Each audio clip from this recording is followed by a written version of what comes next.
Episode 50 of two FMA-Nerds talk about stuff. First, let's just say we unlocked an achievement at level 50 today. I want to say thank you specifically to everybody who's supported the show by watching it, sharing it, and just putting up with my nonsense in general. I also especially want to thank all my guests that have been on the show, because without them, the show just wouldn't occur. So, yes, thank you all for the gift of your time, the willingness to share your knowledge, and the trust in me for sharing your stories. So I believe we're doing great work. Above all, this show has been, one, for me, a way to network with everybody in this community, because I'm isolated way up here in Alaska. And two, I am able to have these stories documented for posterity.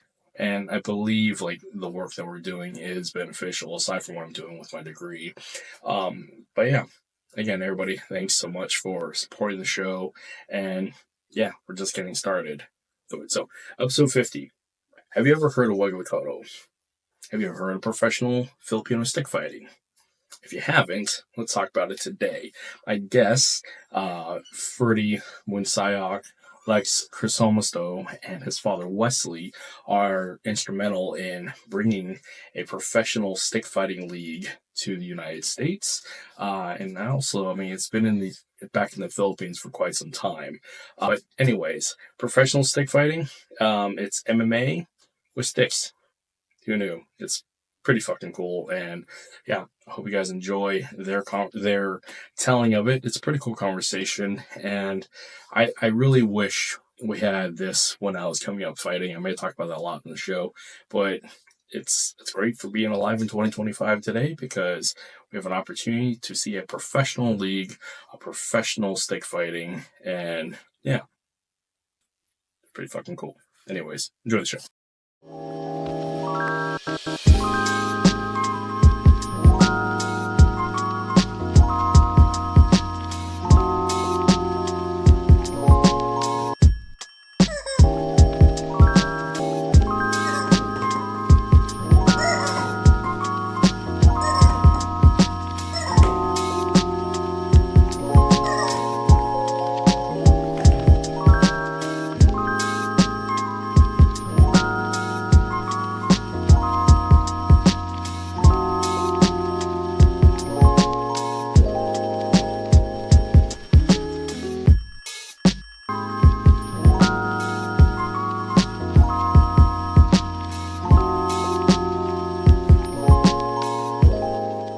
Ferdy, how's it going, brother?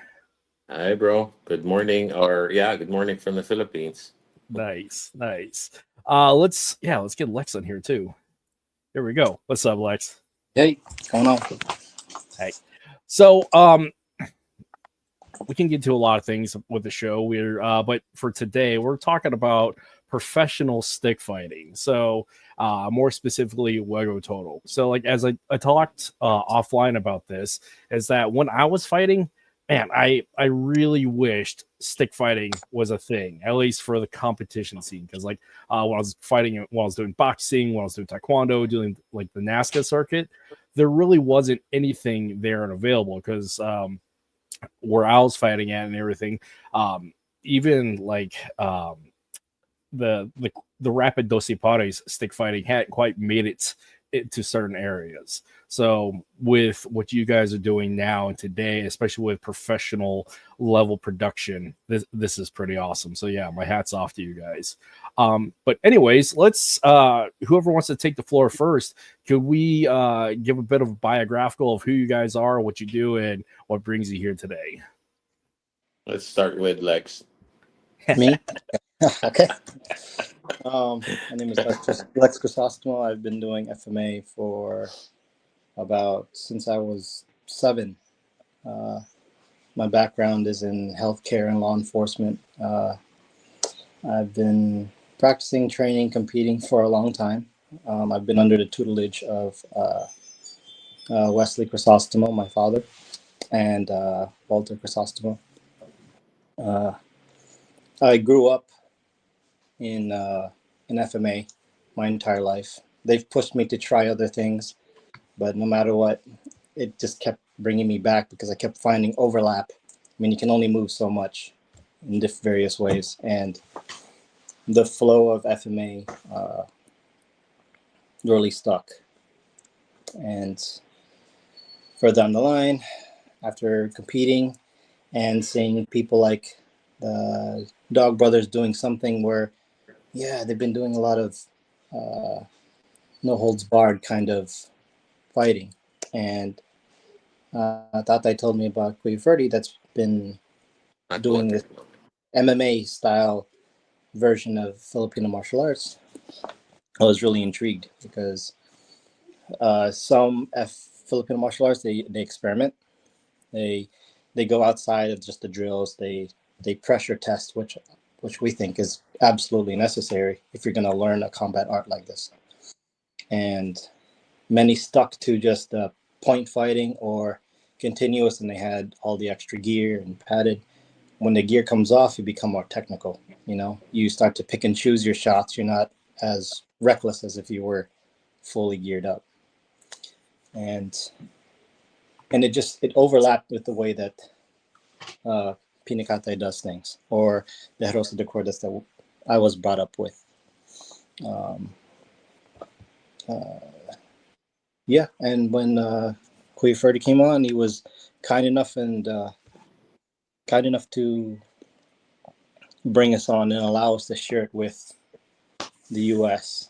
and hoping that every other art, not just FMA, can look at the rules and say, hey, let's try it. Let's test ourselves. It could be any art, really.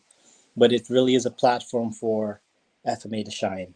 You know, people that are Largo, okay, we have to try to excel in Corto, or we have to change the things that we do to adapt to the rule set, because no one's above the rule set.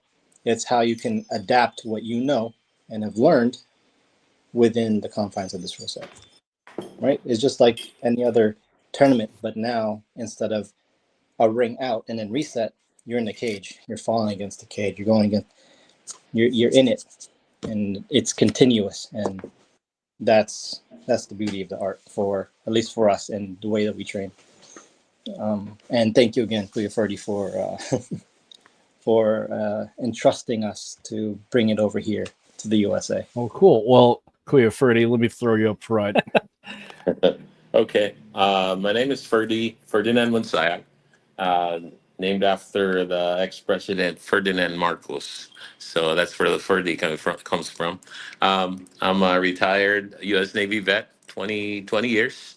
I came in right before the Persian Gulf War, so I've seen some action over there, and did 20 years. And I knew it right from the very beginning that after the retirement, I will come back home, because I knew I still had a lot in me, that because I'm really into charity work and helping people out.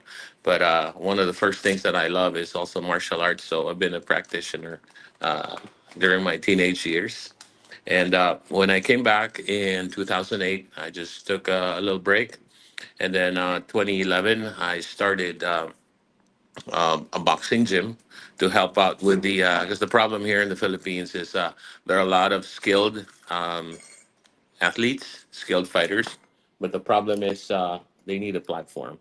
So I started with a boxing gym for a couple years, and I brought in Batang Pinoy. It's a local uh, sport for all kinds of sports run by the government, and I started with boxing, and then a couple years later, I saw the need for to transition into MMA, because that's when one championship came in to the Philippines and started promoting. So that was around 2013.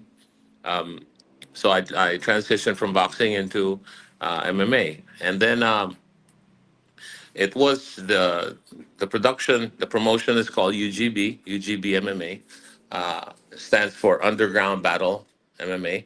But the real meaning of it is you got to believe, because when I first started to do this, and I told everyone in the industry that, I'm going to start a fight promotion and help out kids, help out people, and they said, "Oh, you're not going to make it," because they said you've been gone 20 years from the country, you don't have a champion in your stable and this and that, all the negativity.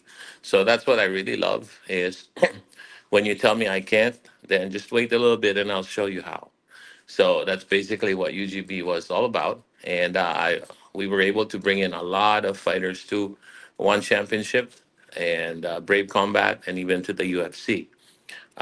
A year later, 2014, I saw the need for FMA. FMA needed the help because UGB had it all. It had, well, we still have the 32 footer cage, which is a UFC standard cage. And I saw the need for, and high production quality, by the way. So I saw the need for MMA. They needed the help. And I said, why not? Um, somebody asked me if I could start promoting arnis, and that's when the light bulb came on, and I said, I'm not really interested with just arnis alone.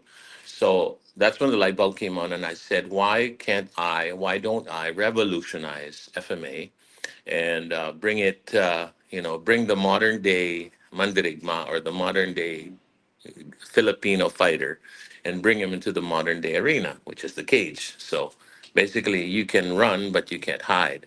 And it is a platform basically to unify all of the styles of FMA because I know there are 100 some styles out there, a variation from, whatever the original styles were in the very beginning.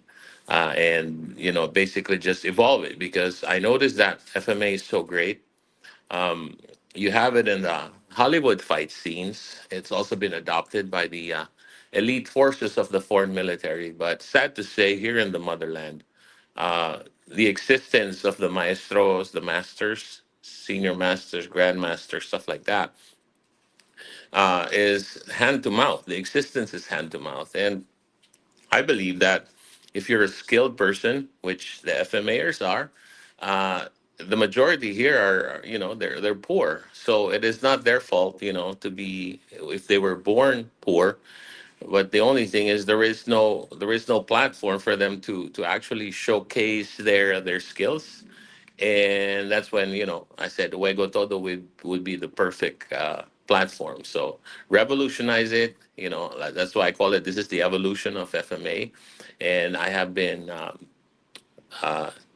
I put in the effort to get this thing professionalized since 2018. So that was 4 years after I founded it, and ever since I've been trying to get it professionalized by GAB, but it was GAB, by the way, is the Games and Amusement Sport, and they're the government sanctioning body when it comes to pro sports. So initially, they didn't really want to entertain it because they said that it was too violent, and of course, safety issues. So I said I recommended. I said. With a PCAF headgear, it has the four flaps, the chest, the back, and then both shoulders. I said, I'm willing to make some changes to that to make it safer. And we added 1 inch padding on all four flaps. And then, of course, there was no more body armor. So that way it gets more thrilling and more exciting rather than seeing, people go really fast with all the lightning strikes while you're fully padded and then what so here I wanted to see some results basically after you get into a fight or during the fight you go in there without any bruises, and then by the time you get out you'd be like a zebra with all the with all the welts everywhere. So it was a back and forth. It was like a tug of war battle, and even up to now, I'm still waiting for the final sanction. Um, One thing that was also a problem initially was I recommended that for the pro side, for it to get approved as a pro sport, we had to use the light sticks, and they didn't really agree with that. I went through three commissioners already off the GAB, three three chairmen, by the way, three GAB chairmen, and they wouldn't agree. So I ended up compromising with them, and I said, okay, I'll have the stick, put a little bit of foam, and then wrap it. So that's basically what we ended up with agreeing. So we agreed with that, but still up to now, I'm still waiting on the final sanction. But the first chairman who endorsed this, Chairman Mitra, unfortunately, we got stuck with the Duterte Marcos transition, but his recommendation was really, really nice. His recommendation was it is going to promote sports tourism, patriotism, and nationalism. So it was really, really nice. But like I said, it got stuck in between, and then we had two more new chairmen, and basically that's what we're waiting on. So fast forward, basically what Juego Todo is it's a new league. It's basically a league, not a sport.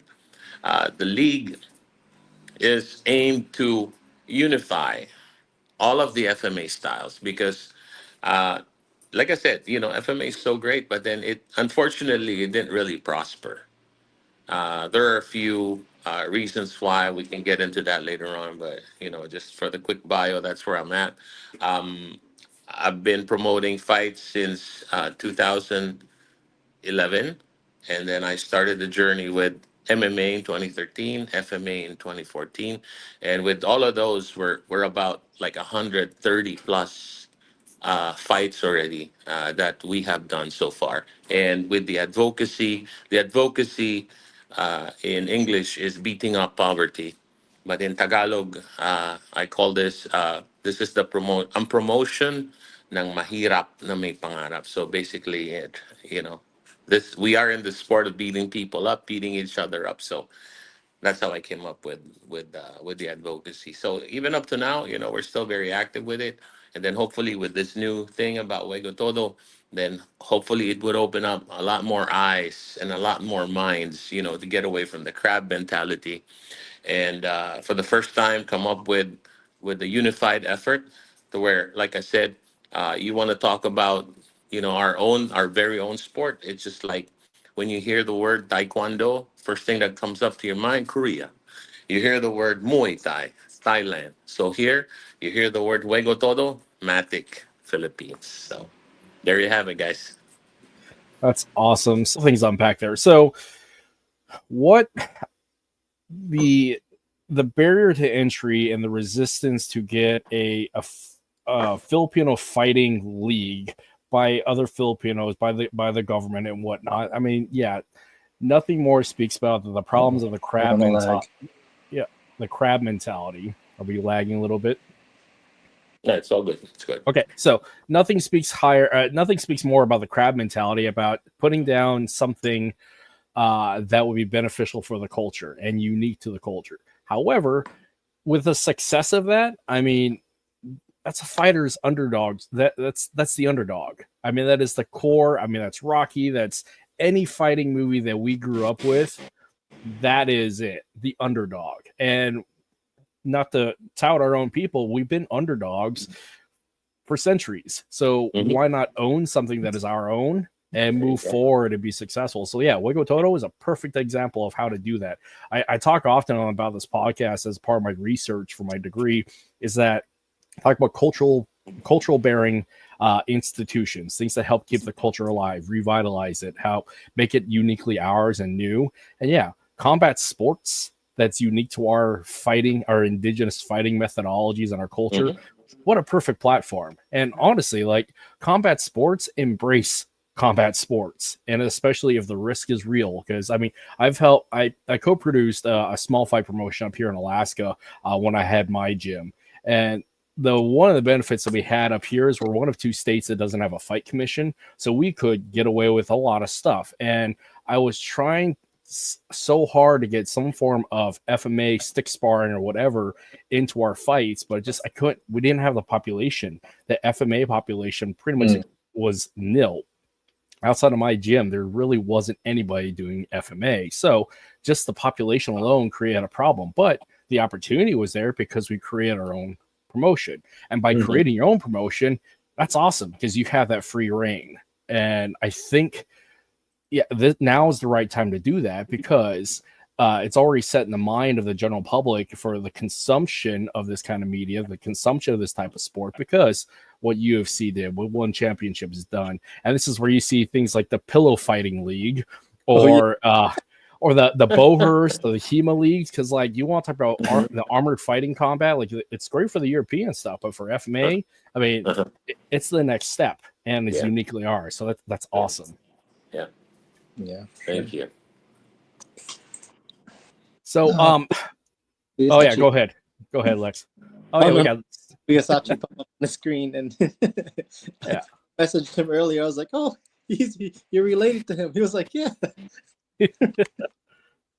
So with the history and some of the hurdles, what are some of the successes that you're finding with what you guys are doing today in 2025 and the progress moving forward to make this? I mean, again, the jump from the Philippines to the US, that alone is a major platform to elevate and to promote. So like, what are some of the other things you have found that have added to the success of what you guys are doing? Well, first of all, the success is because of Kuya Wesley and brother Lex here.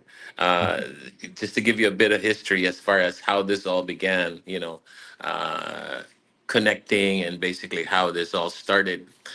Believe it or not, Kuya West, Lex's dad, has been from his words stalking me since I started UGB way back then. Yeah, so imagine that was 12 years ago. Well, he became my friend. We've been Facebook friends. Every now and then he would make comments, this and that. But he was always there. But I didn't know, what his plans were. But I looked at his profile during a few years back, and I saw he was into FMA. And then earlier this year, um, he reached out and asked if I could or would allow them to actually promote FM Juego Todo in the US. And I said, hey, by all means, this and that. And I said, I'll be happy to, if this thing would happen, because we're trying to propagate FMA and get it to the level where we want it to be. Because another the biggest thing for the kickstart of FMA is that Filipinos are known about, they're into the colonial mentality. So as soon as the locals here heard that, hey, there is FMA, there is Juego Todo in the US. So it's it just clicked in like that for the rest of them, and then they started joining in.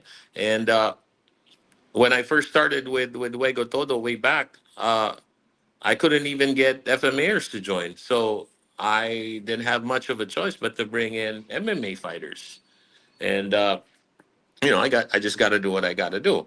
And back in 2014, I said, uh, what I want to happen, is I'm always about working on a project long term. So I said I wanted Juego Todo to have one grand championship, and the grand championship, which is going to be annual, will have, this is to entice the FMAers to join. I said they will have a house and lot as a prize, a brand new motorcycle, uh, about $1,000 for a small sari store. It's a business package, 20,000 cash, and the inaugural belt. So that was 2014. 2019, 5 years later, I was able to deliver it, and there's one of the major achievements of the league. And it was a 16-man tournament, and it was spread throughout the entire year. And then December is when I had the tournament. That way, it's really nice to award something like that during the Christmas season. So that way, the winner was really happy because it was winner take all. So back to with what Pinakatay Arnis Seguidas is doing, the father and son tandem. From here, okay, like I said earlier this year, that's when it started to grow because, of course, using their own network as well with mine. So regionally over here, locally, it's growing, and then internationally, that is also the plan because, of course, the more the merrier, right? So Mm-hmm. that is the goal. Yes.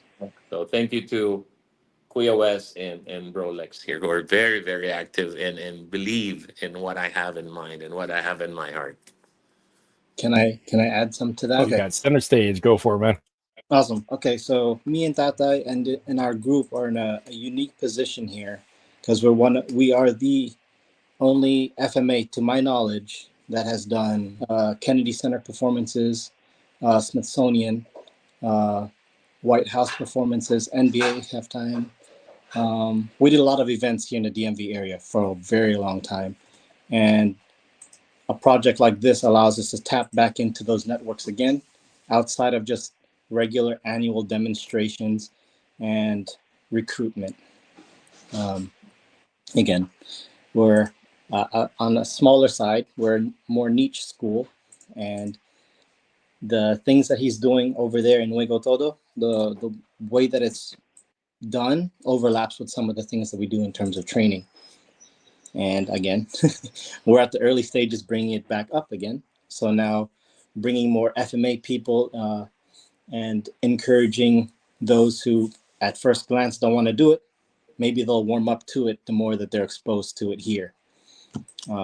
We do have already some fighters lined up. We have some from Silat, some Taekwondo, and a couple Muay Thai fighters that want to come and try. And I'm like, that's fantastic. Come out and try.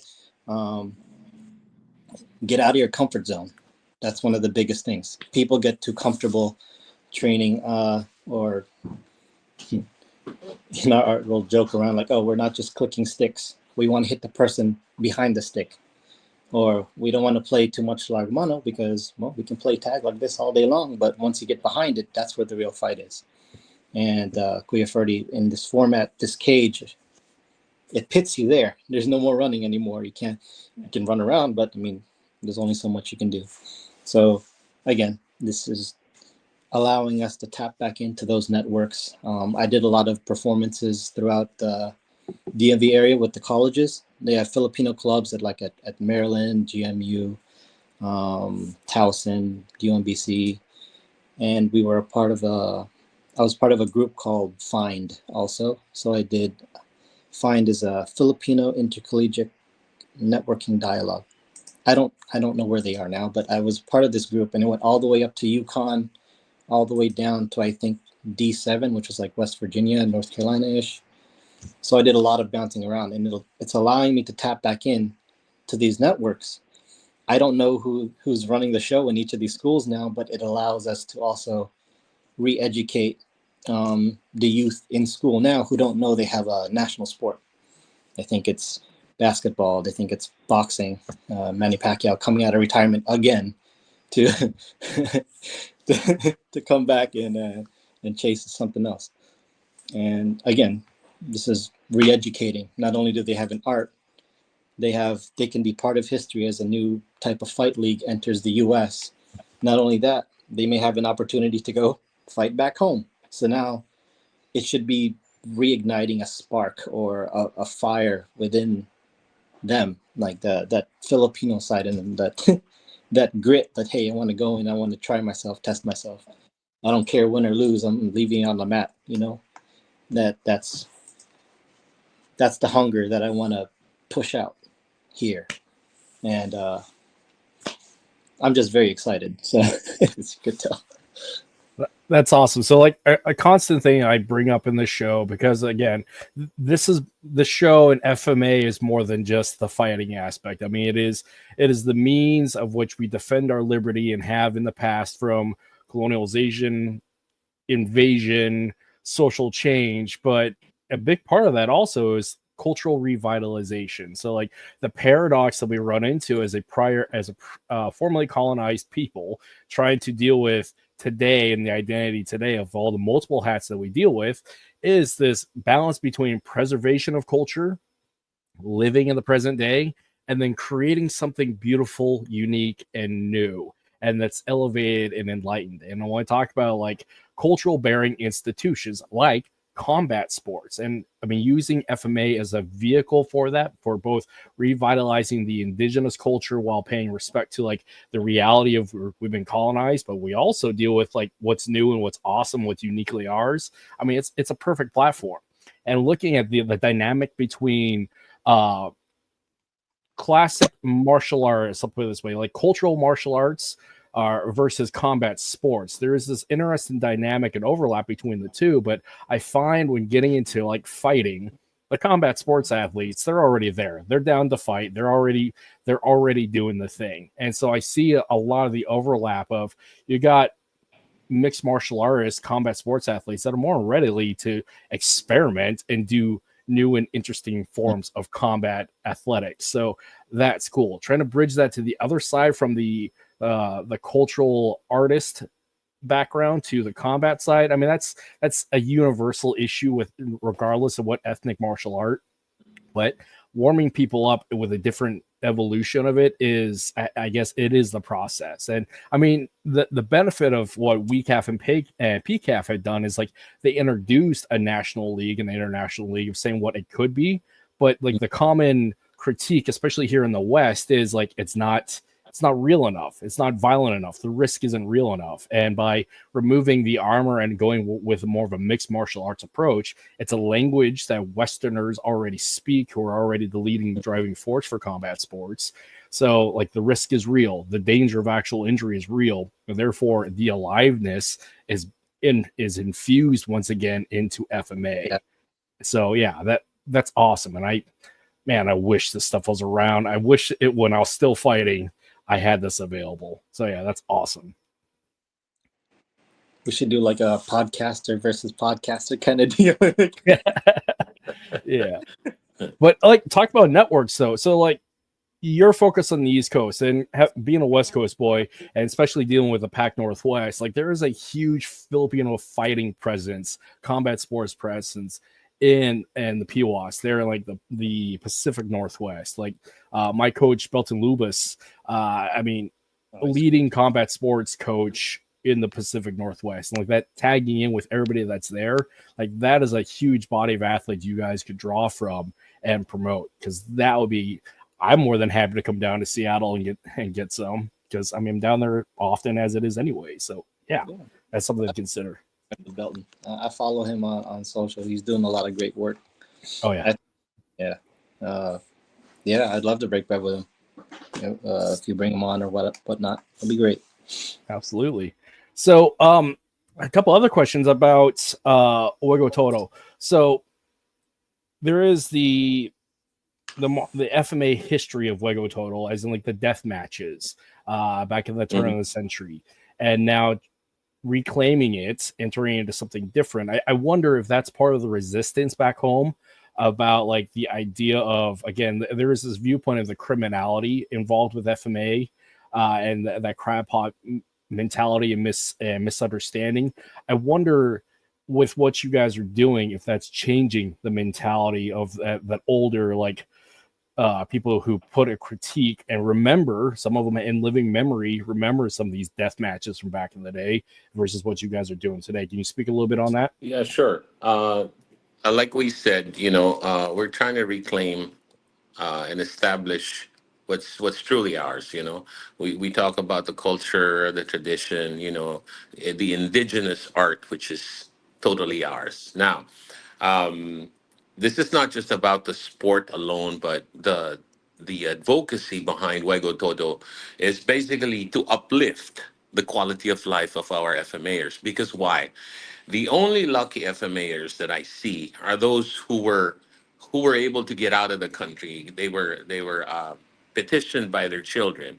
They got to marry foreigners. So now they're abroad teaching FMA and getting paid by the hour, making really good money, right? But then look at the FMAers over here, like I said earlier, their existence is hand to mouth.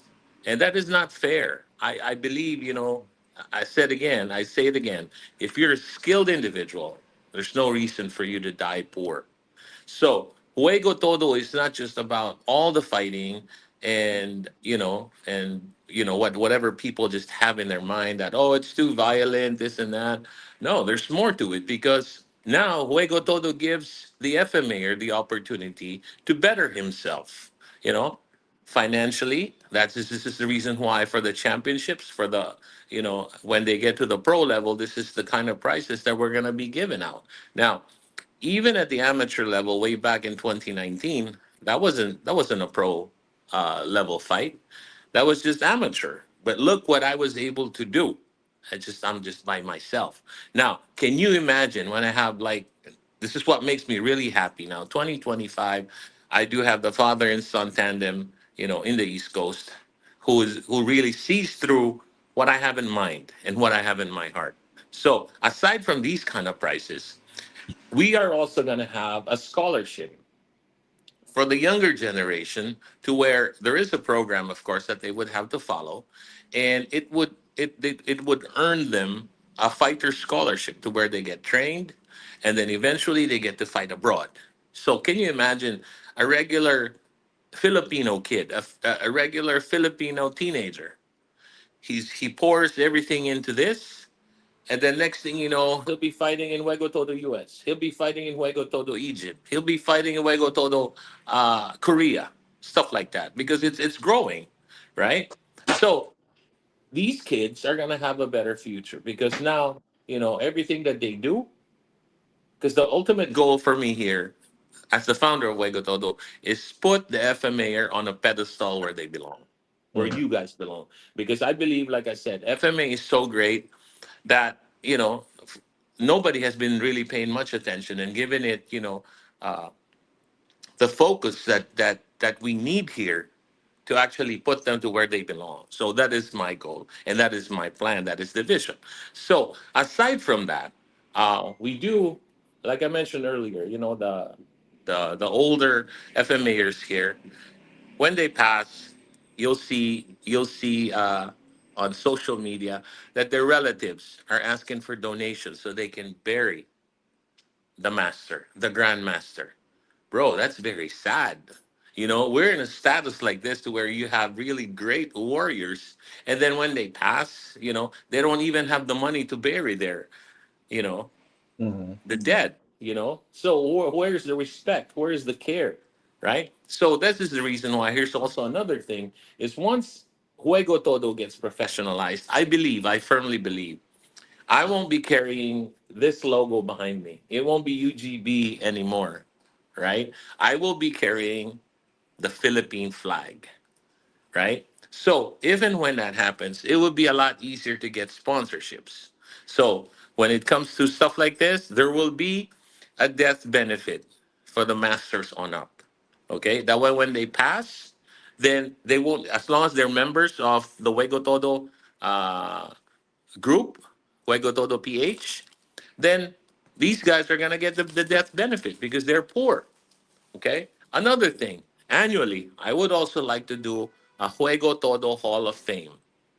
And this is all about considering what these fighters, or with the elders, what they have done in the local community. Have they been training, elementary students? Have they been training, which the majority, they do train the PNP, they train the AFP, stuff like that. And it's so on and so forth. There's a lot of them that needs to get recognized. So if you do get inducted, right, to the Hall of Fame, part of the part of the plan would be these guys are going to be traveling from, they could be all the way down in Mindanao.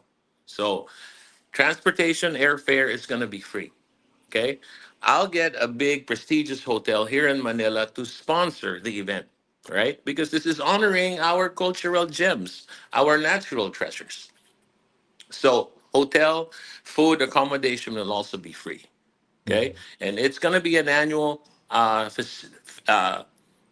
festive event to give honor to these people, right? So you get inducted to the Hall of Fame, you will also get 100,000 pesos at least for starters. And who says we cannot add on to that later on? It would be easy once we have the Philippine government backing us up. So, and for the long haul, that is the plan. But I don't really see it taking it that much longer because, with the growth right now locally, and then with the growth here for the international, I know we're going to get it because I was able to do this on my own since 2014. And then now I have the growth with, the first group is, of course, Juego Todo USA Council, and then more. So can you just imagine where this thing is headed? And I was also I already did a fighter boot camp way back in 2019 as well. I'm gonna do another one, and this one will be focused more on FMA, on Juego Todo, with high production, quality. And then this thing is gonna reach, the goal here is for it to be sold to Netflix as well. So give honor and respect to our roots. So there you have it. That Yeah. is awesome. So a couple of things in there to unpack. So as a fighter dealing with hood rat shit, I mean, growing up American poor, I mean, there's a significant difference between American poor and poor back in the Philippines. Correct. That is a thing that the poorest American is still doing better than anywhere else in the world. It's because true. one, that's the social programs that we have available, but the story and the narrative that we hear all the time, that is a common story in our overall cultural lexicon, is utilizing sports to get out of the hood and the trailer park. That is something that's very uniquely understood in America. So translating that back to the Philippines for Westerners to understand that, yeah, this is absolutely a perfect platform to do so. Because one, you're again getting them out of the barrio and getting them out of the village to give them an opportunity to better themselves.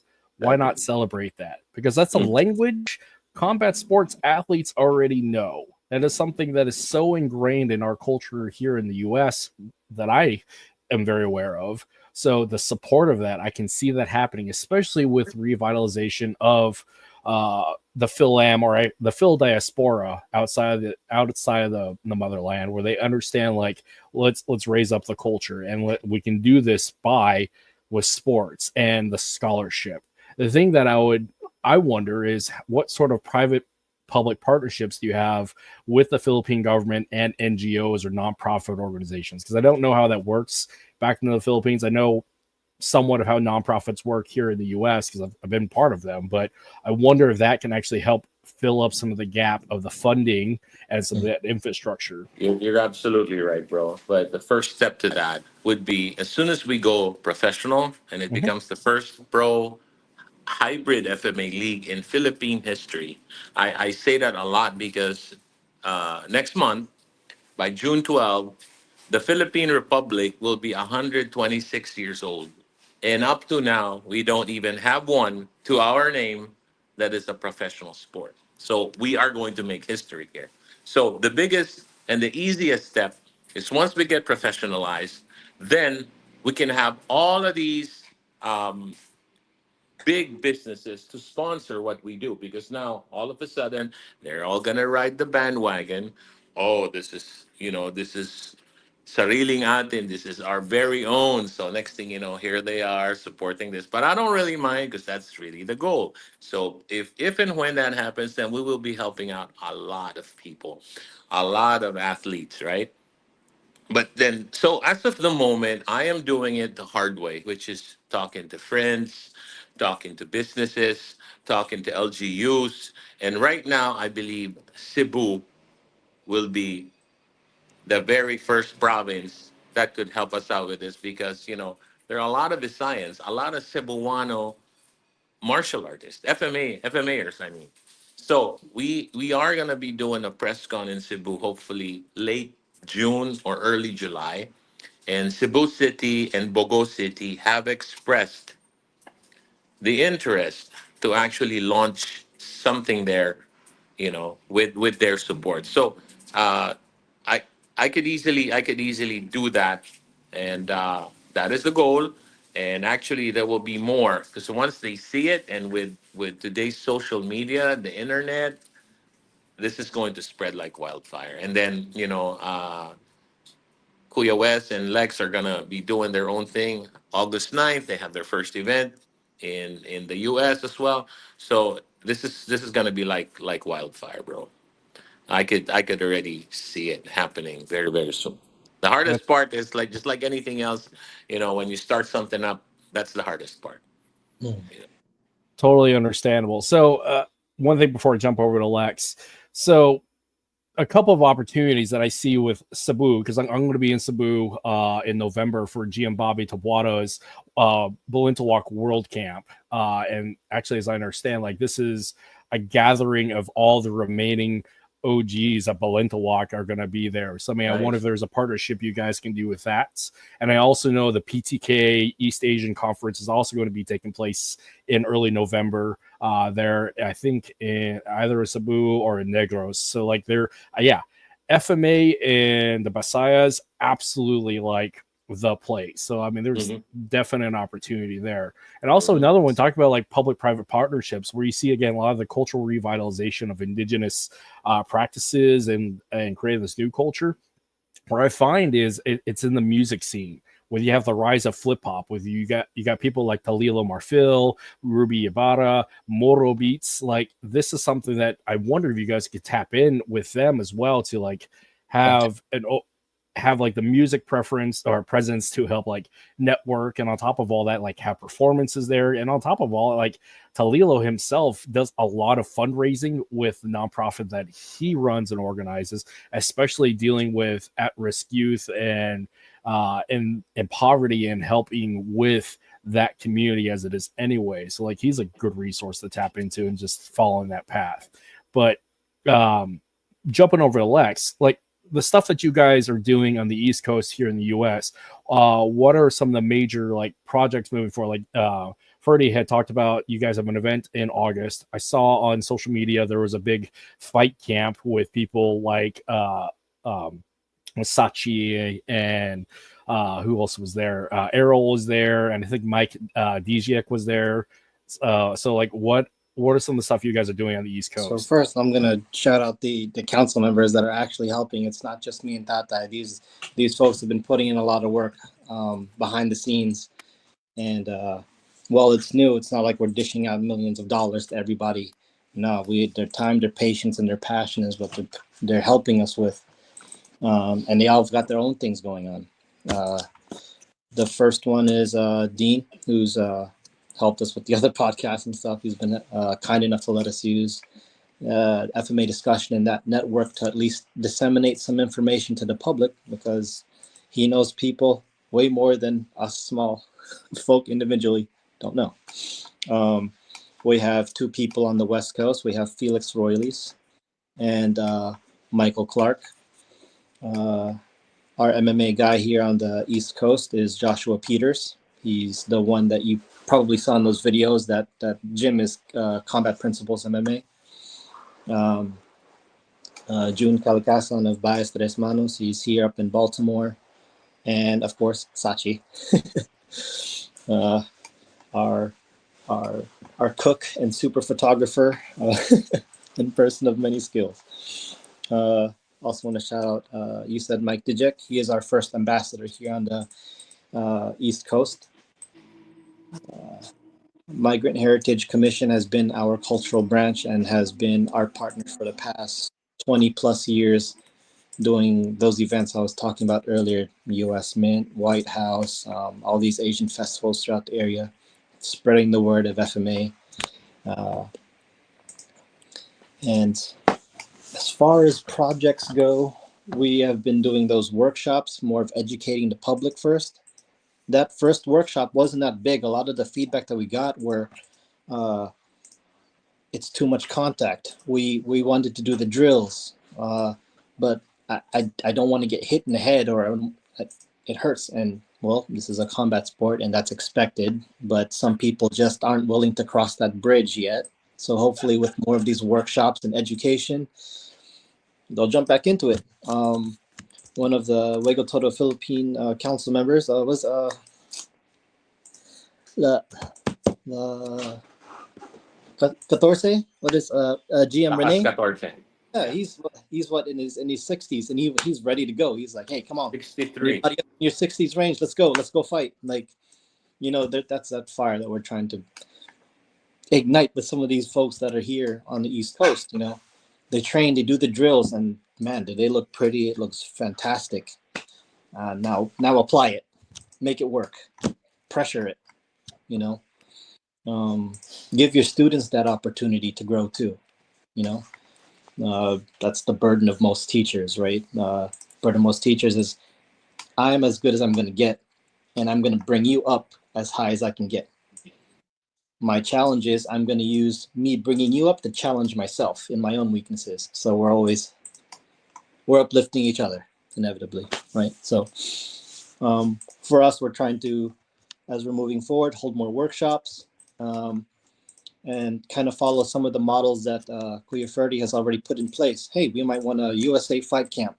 Let's get one representative from all the major systems here in the US. Let's put them together. Let's try it out.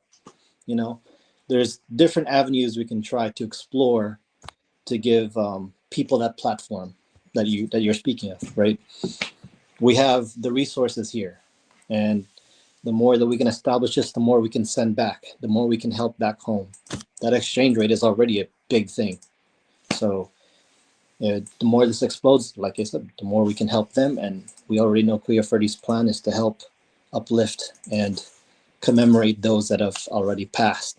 So with the resources that we can all gather together as a collective here in the US, what we can do for our mother country is it's a lot. We could do a lot.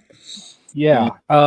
I mean, people you could tap into, because like I haven't been on the East Coast since I was small, but like Phil Am West, like you got LA, you got San Diego, you got San Francisco, you got Portland, and you got Seattle. Like the Phil Am community is huge on the West Coast, as is the combat sports community with that overlap. So like so with that, there's all these festivals like Lumpia Fest, like this there are so many Phil Am festivals on the West Coast, and so much connection there with already some established large Filipino martial arts communities. I mean, I could see that definitely be places where you can tap into, for one, networking, two, resource development, three, just exposure, and again, the revitalization and excitement.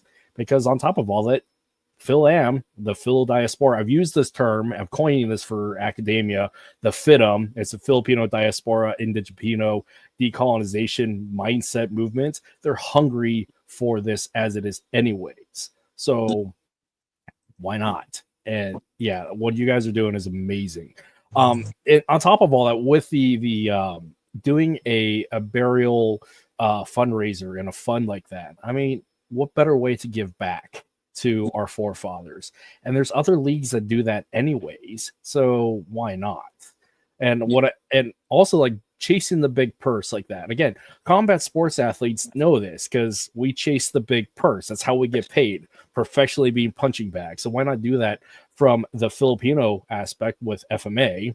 That makes total sense. So yeah, already speaking language that combat sports athletes know, so why not? Yeah, it's No. very exciting. And I saw somewhere that you guys, so with the event in August, is that going to be a workshop or is that going to be an actual fight?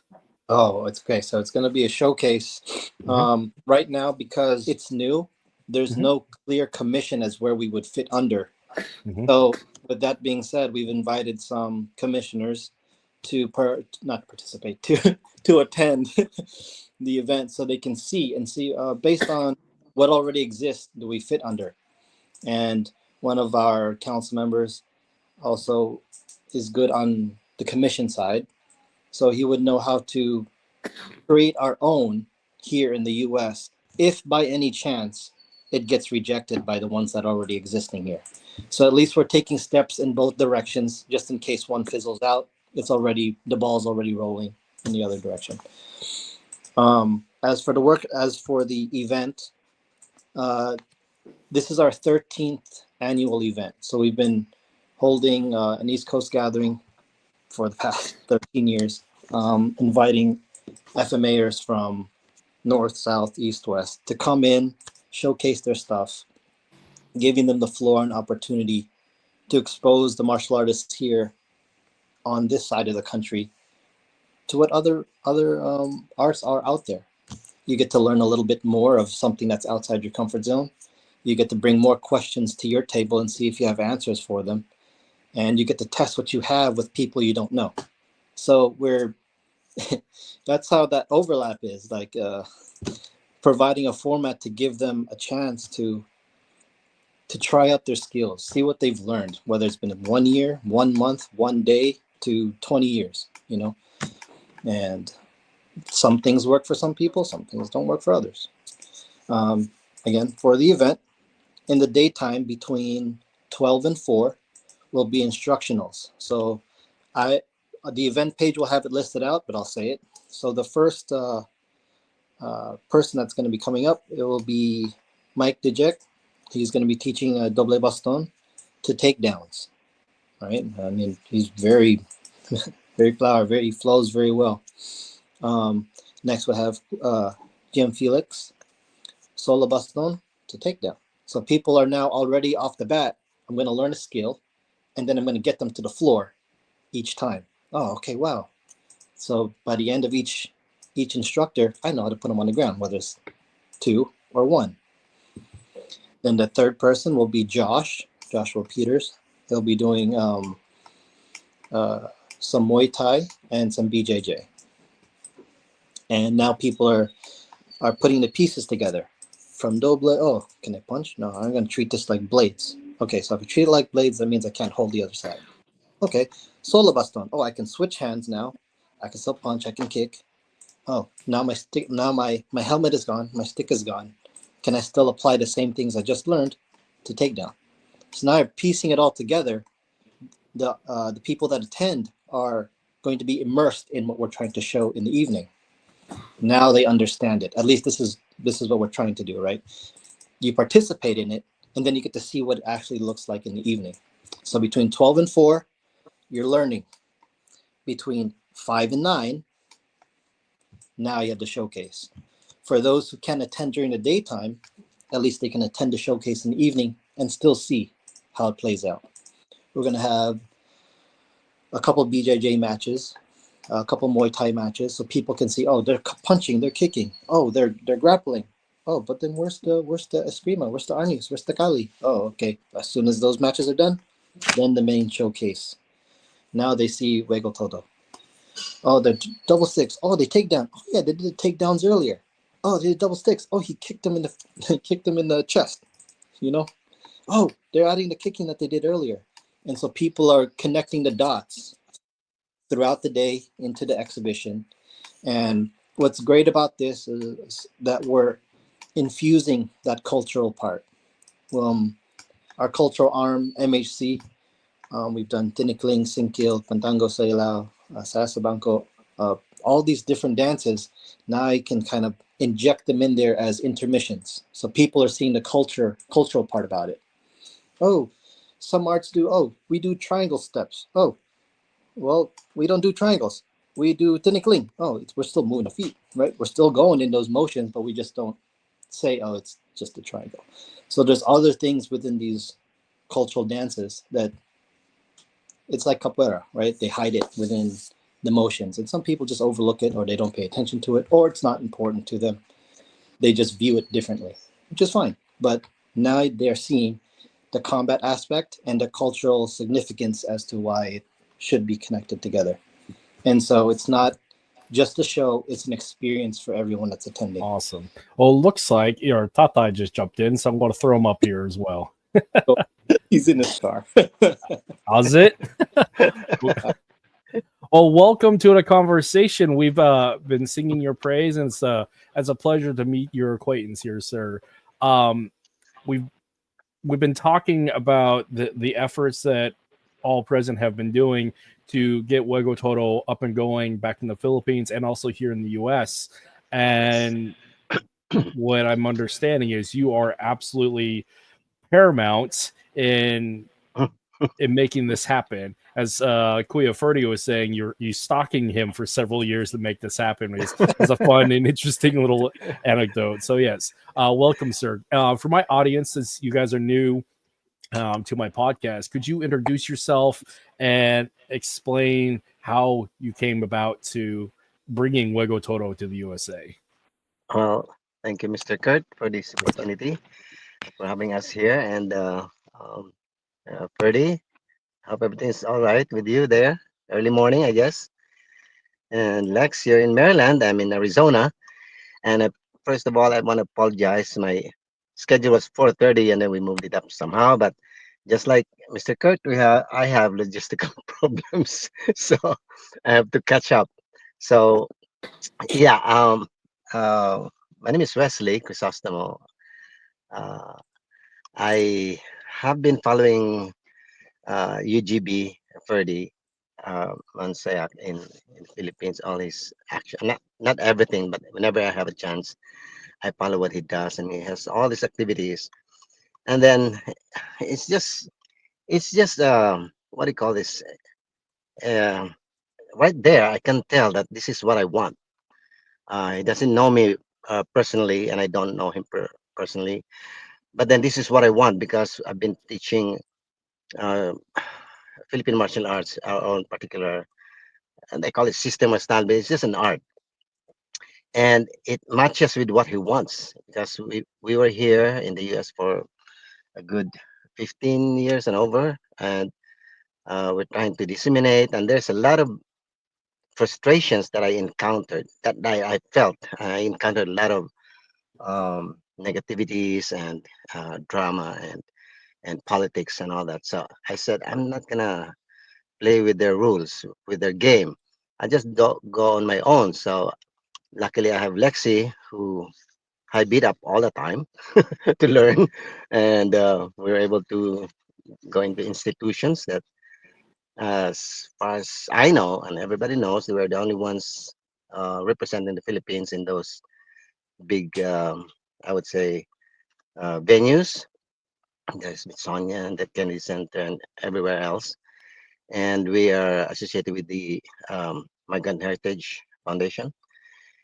And since I saw what he was doing, which is exactly what I want and what Lex and we've been training until now, there's a grown man. I just thought I'd reach out and say, hello, Kuya Purdy. I'm older than him, by the way. I say, Kuya Purdy, um, what's this thing with you? Do you want me to support you or someone? I don't know how the conversation went word for word, but we just clicked like, yeah, yeah, yeah, kuya, this is, and then history. That's it. And I said, well, bring it over here, DS. I see what I can do. I don't have much, but I'm about to retire, and I will probably have more time now.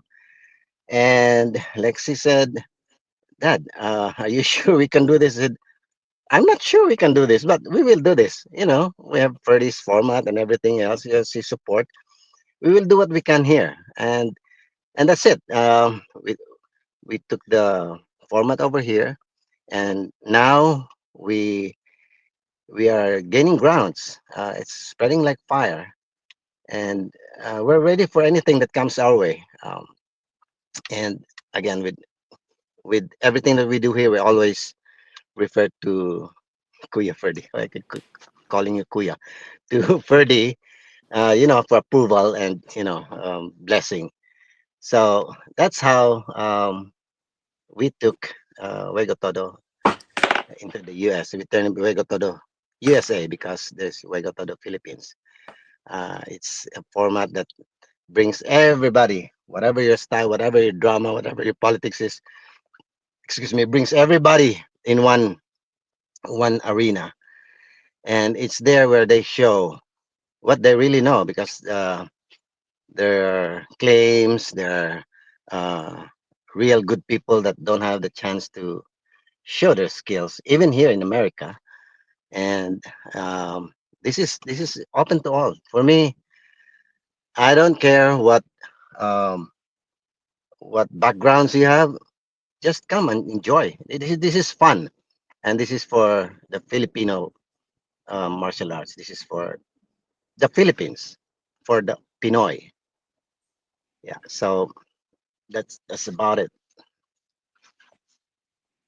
Well, Kuya, first question: are you going to get Yes. in the cage? Because that would Me? be awesome. Yeah, I'm with the retirement. Oh yeah, I'm gonna go in the cage, and I'll be the announcer. I think Totally at fair. my Totally age, fair.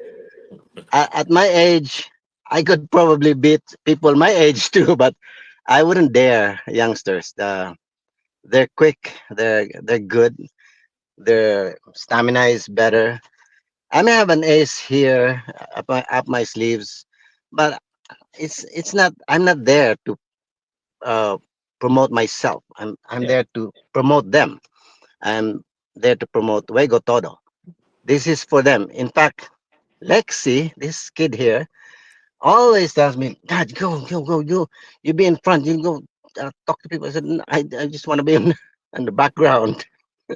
That's why in this association, in this organization, he is the president, and I'm just the shadow somewhere. Well, But because he insists, then you know I have to come out Yeah, of and course. I'm giving a enjoy mush. too. I didn't earn anything until you taught me something. I didn't meet these people until you said something. It's only correct to put you I mean, first.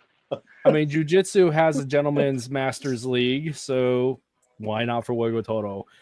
Just doing a couple of just a quick Google search. So Alabama, Alaska, of course, Delaware, Minnesota, South Dakota, and Wyoming don't have a state athletic commission. So I wonder if those would be places where you guys could set up shop and have like the Wild West as it is to showcase the stuff. So you don't have the hurdles necessarily as like New York or California or Arizona have or Nevada has for professional sports, because having fought in a lot of those places, it's a hurdle. I mean, up here in Alaska, we could do whatever we want. Scary in some cases because there is no blood panel, but I mean, there's an opportunity. We've been talking about that with Lexi, but at this stage, this is in an infant stage, Mhm. and we want to make sure our first event in August 9, by the way, is gonna be successful enough to start to others, start uh, first West Coast, and um, as you said, different states that don't have those restrictions. But at this point, we focus on one area, one event, and then we'll go from there. It's in the planning, but it's too far from where we are right now. Unless Kuya Ferdy would want to say something about that, maybe he has connections with the I don't know military or whatever. I don't know. We shall see, Kuya. Well, I'll look into it. Yes, please. Yeah, we're here. You're there. You can always. We have technology right now. Yes, that's right. That's right. Yeah, that's it, Mr. Kurt. I know I was late. I know whatever they said, I'm all for it. Whatever it Awesome. is. Well, I'm glad you were able to jump in. It's a pleasure to meet your acquaintance. I hopefully will be able to touch hands and break some bread with you, sir. Uh, Oh, sure. and thank you and hats off for like the leadership that you've shown and taking the initiative of bringing professional Filipino martial arts to the U.S. as to the level it's been. Because I mean, there's been some forerunners out there like Dog Brothers, which is very niche, Yeah. WCAF and PCAF, which is also very niche. But like having a mixed martial arts approach within the format of FMA, yeah, having somebody take the leadership of that and taking the initiative, my hat's off to you, sir. Oh well, thank you, thank you. It's a big challenge, really. Right now, I have no idea where it's gonna lead to, but we're gonna push through and through. That That's all I can say. innovators got to break some glass. So innovators, yes, sir. Right. But be creative somehow in these times and age. Like we say in UGB, we innovate, we don't imitate. Right, right. Yeah, There we go. yeah, that's nice. Very nice. Yeah. Oh, what else? We need to get more sponsors, I guess, from your podcast. I'm hoping people will hear us and uh, join us in this effort to, put Philippine martial arts up there. And I think sponsors are the big, what do you call this, support, Hmm. and not only in one area, but um, I don't know, California would be the next. Uh, That's what he said. we are eyeing California, West Coast after we finish the East Coast. There's a lot of planning, a lot of ideas coming in, and we're all filtering them in, finding out what's the best to move forward. I cannot think of for everything. I need inputs. I need opinions, and that's how I thrive. I don't dictate. I gather information, and then everybody. That's why we have a council in the Juego Todo USA, as does Juego Todo Philippines. We have a council to guide us through, and it's only with their help and their minds that we can create something uh, easier. I would put it that way. I wonder, talk about some of these partnerships of various other leagues. So back in the 2000s, I fought in the NASCA League, that's North American Sport Karate Association, and I was one of the only people doing FMA as a demonstrative, doing like the open forums, but there was no FMAs and the stick fighting sparring aspect. But I wonder if that's an opportunity to partner up with them and having at least a showcasing league or brackets to have that available. Because I mean, 20 years later, I mean, FMA has exploded on the scene, and there's a lot of athletes out there that, and especially in the sport karate scene, who know what FMA is, and so having something to look forward to as an established fighting league or established tournament league, if that would be something that you guys could approach and possibly partner up Of, with. yeah, of course. If you give us the information, I wouldn't be Mhm. shy now to. Maybe I'll be forced by Lexi again to talk to them or Yeah. face them, or maybe fly over and talk to them in person. That would be the best. Yeah, if you can give us the information, Mhm. contact numbers, and people to talk to, then we're all open for it, and it would be part of history that you will be introducing us to them, because Yeah. obviously you have networks that we are not aware of. We don't know people that you know. That would be a big help. Yes, sir.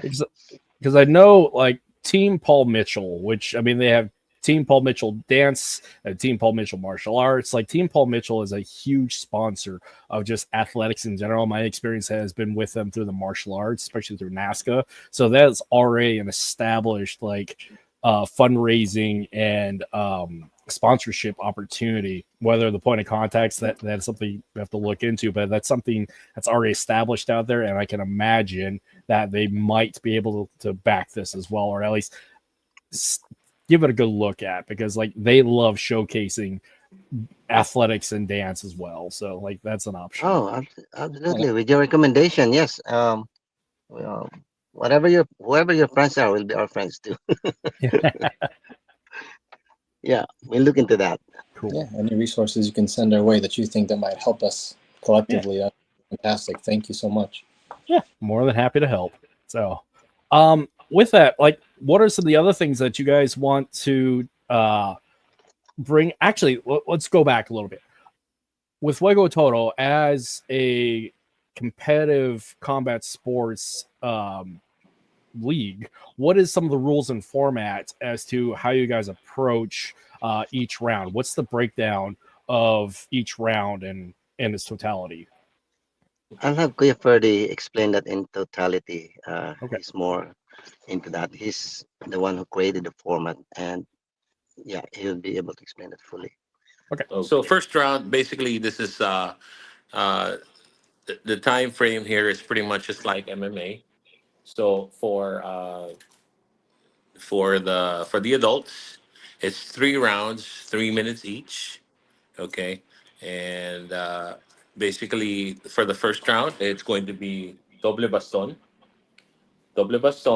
and but with the doble baston, it is treated as those sticks are treated as blades. Okay, so you cannot grab onto one end and try to choke the other guy, because you're going to get hurt because it's a blade, right?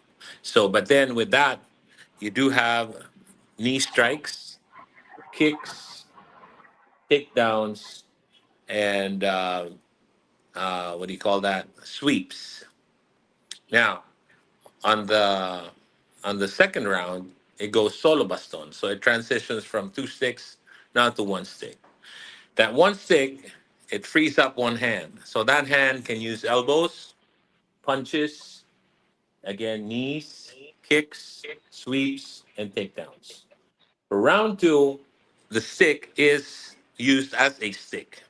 So you can switch hands with the stick, okay? And you can use it to choke. You can do a stick choke. You can do a standing submission. But then, like I said, you also have the takedowns and you have the sweeps, okay? Whenever a fighter gets taken down, uh, if there's no choke that is applied while he was taken down, then the referee would stop it. It's just like Muay Thai. There's a takedown, referee would stop it and then get you up again. Now, on the third round, doble baston to solo baston now, it's mano y mano. Headgear comes off. The headgear comes off. Okay, no more weapons, and it's 3 minutes off. The panuntukan, sikaran, yaoyan, dumog bono, PTK, whatever. Whatever styles that you can use. And here, even BJJ is accepted as part of the submission. So for the first two rounds, because you're only going to be wearing a headgear, there is no body armor. Okay, for the first two rounds, there will be no head strikes. So you cannot kick, you cannot punch in the head. Somebody tried to do that before, and they got, they broke their fist. The headgear that we use are grilled. Okay, all right. So that is for your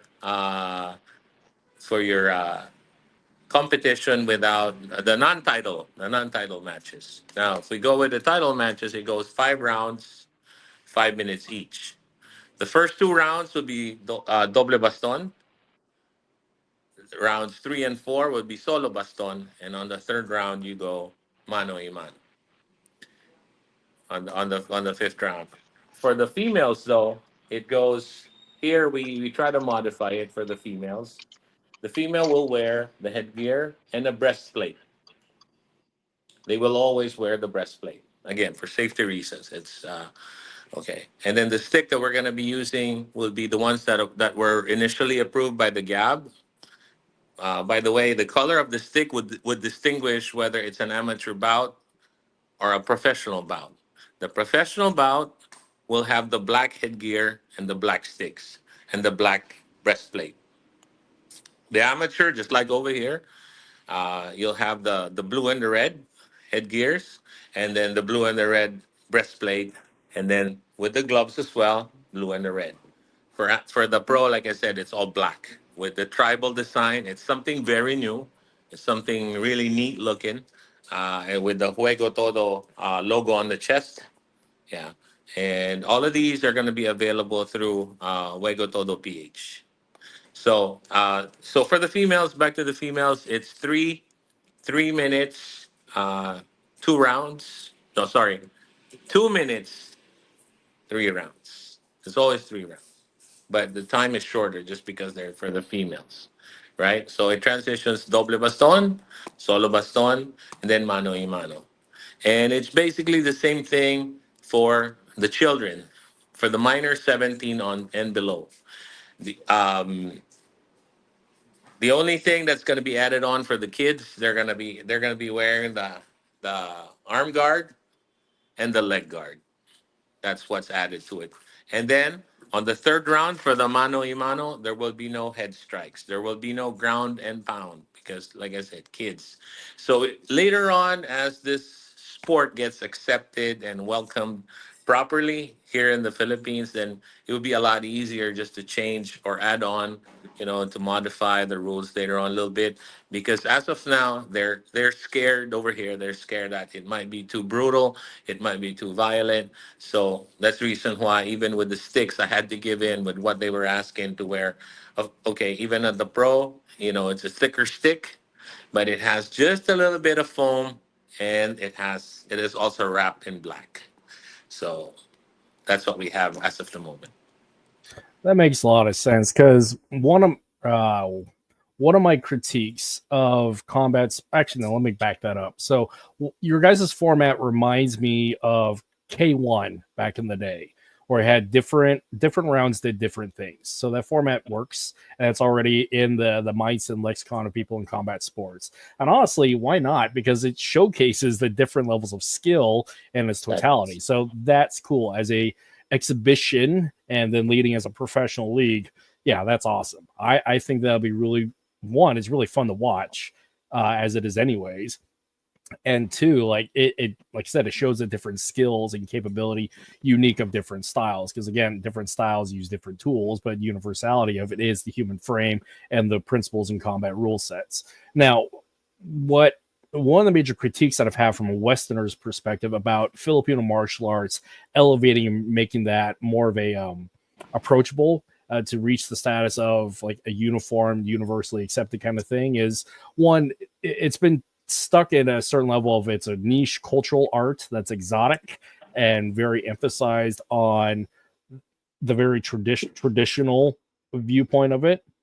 And two, it's very niche for profession of arms, like as you stated before, the military, law enforcement, and paramilitary use it. I mean, I taught it while I was in the army. Like it's very niche and specific to warfare. But the hybrid in between tradition or culture and combat is combat sports in peacetime. And so one of the major critiques that I've noticed, and just from parents coming into my own gym, is this using FMA as a combat sports league. It's the weapons that are so like standoffish, and I look at the average soccer mom or dad, it's like there's that mentality is, again, too brutal. But it's like, you'll stick your kids in boxing, you'll stick your kids in Muay Thai, you'll stick your kids in football, but having a safe competitive league is definitely the place where FMA can make the next step. And it has been, again, my major point of what separates FMA from overall acceptance across the board outside of these two niche zones is the lack of a competitive, unified sports league, which, yeah, I mean, that would do a lot of work for making FMA more approachable, like I said before. Sorry, I'm rambling a little bit here. Yeah, very cool. Yeah. I'm excited. You shared a couple of what is this, NASCA and all, and Team Paul Mitchell. We'll definitely look at them and anybody else that knows of any nonprofit or supporting organization for the arts, or Filipino culture, or a nonprofit like you mentioned earlier. Anybody that knows, please drop us a line, send us some information, be that bridge that we can tap into to help elevate this for everybody. Again, history, right? Whether it explodes up, it's dependent on how well we can disseminate it and share it to the world.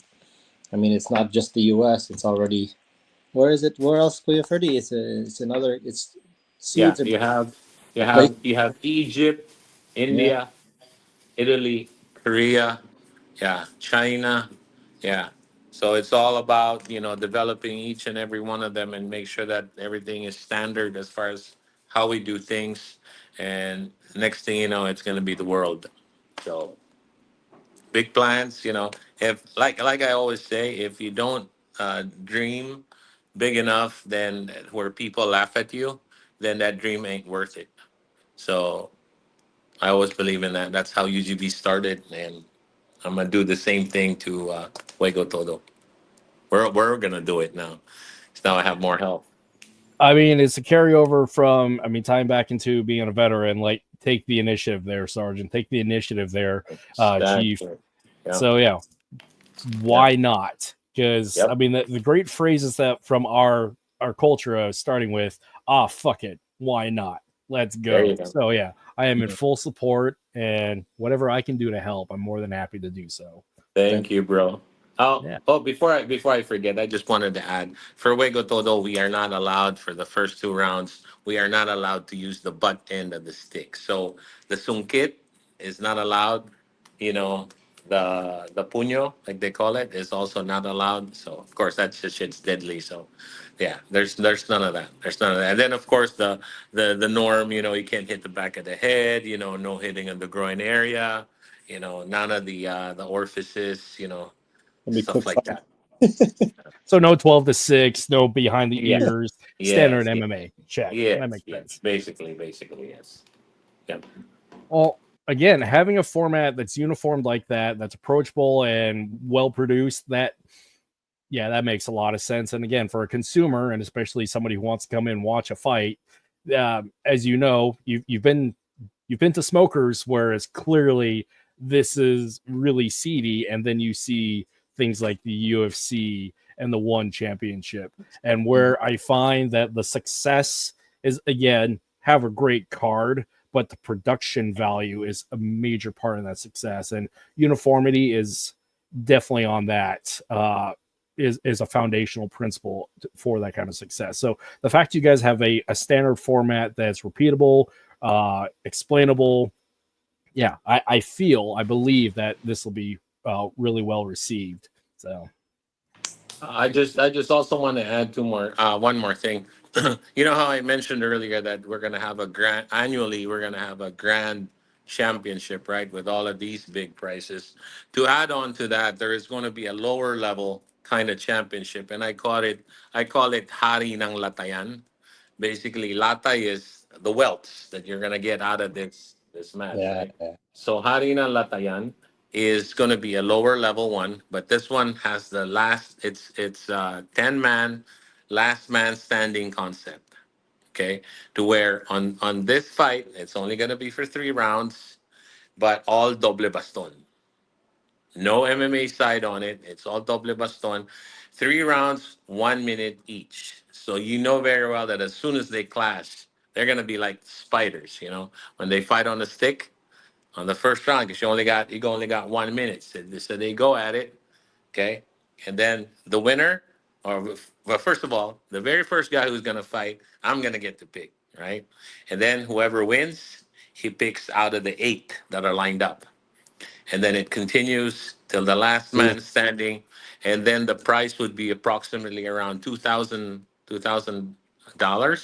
because it's 100,000 pesos, and they're also gonna get a real golden crown because they're Hari, right? They're the king, so they're gonna wear that. So I mean, annually, that's gonna be annually. So that's Hari na Latayan. that would be incredibly entertaining to watch. And again, I mean, the yeah. Armored Combat League, Bowhurst, the Russians, they do stuff like this already. hmm So hmm why not? It will be Yeah, why not? fun to Exactly. Yeah. watch. F it, bro. F it.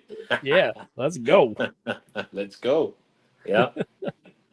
Well, guys, we're coming up on an hour and a half, and we've covered a lot of ground. Is there anything else that we want to close out? I know, Kuya, you have a martial arts event to get to. Yeah. Yeah. But yeah, is there anything you guys want to close out for today? I would just like to thank, of course, I just want to my deepest gratitude to Kuya West and Lex for doing this and starting the effort in the USA, and then of course the USA Juego Todo Council.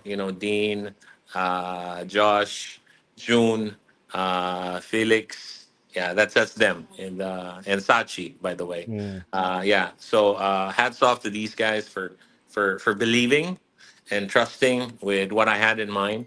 And I just want to put it out there that for those who are not even members of the Juego Todo group yet, I would just want them to think that this is not for us, but this is for the next generation to come. Where all of these efforts that we're doing right now, this is for them. So please, if you need more clarification, I'm always available on Facebook. You can reach me at Ferdinand Abadilla Munsayac, or you can go to the Juego Todo page, which is we do have 2 pages. Juego Todo and then Juego Todo PH, which directly links us to our IG.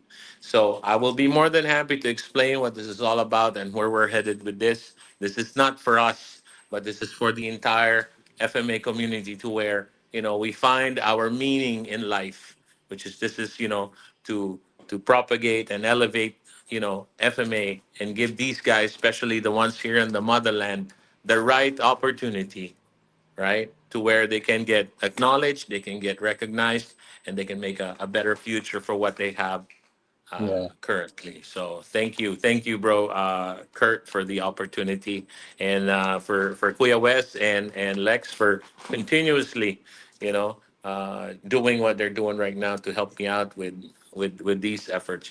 Thank you so much. Thank you. Awesome. Yeah. My pleasure. And yeah, it's a great honor and pleasure to have a conversation with you. And hopefully, hopefully I'll be able to touch hands and share bread with you at some point. But in the meantime, yeah, whatever I can do on my end, I'm more than happy to do so. Yeah. We are looking for people who are genuinely interested, or at least on the USA side, are genuinely interested in being an ambassador for that particular region of the country. Us seven, the USA Council can only reach so much. And we want to be able to plant seeds with the right people that are going to put the mission of us uplifting everybody else over their own personal egos and goals, right? Because whether you like it or not, if you join and you're doing it for the purity of what we're trying to do as a collective, you're going to be uplifted regardless. You don't have to just ride the coattails or take the name and just use it for a different purpose.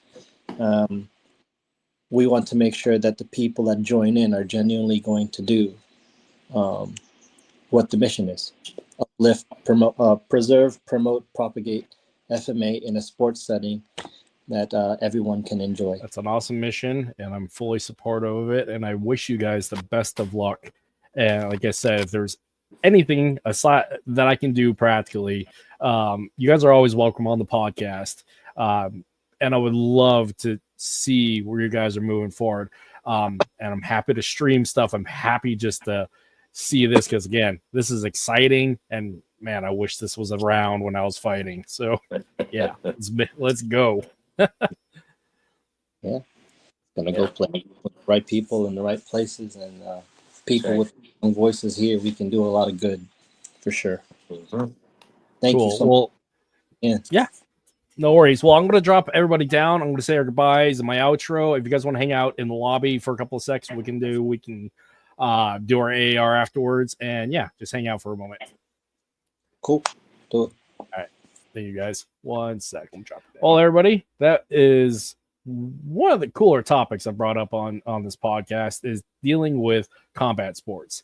Again, my background, yes, is martial arts, of course, like everybody else, but combat sports is outside of warfare. Combat sports is the place to really showcase and do what you're going to do, and in a safe setting, and also is entertaining. So again, Filipino martial arts, go spar, go participate in combat sports, go cross train, and what a better way to showcase and unify and blend all that stuff than in a mixed martial arts approach, but with an FMA flair. So yeah, support it, participate in it, and yeah, let's make this happen. A couple of other things on the way out. Here's our flyer. There is the code right there to look it up, leading to their Facebook page and websites. Here is an event flyer for what's going on here in August, and all in the show notes. I will have their social media links and everything else. But in the meantime, everybody have a wonderful Friday, and we'll catch you on the next episode. I'm gonna hit some buttons, and I should know how to end my own show. Anyways, bye, people.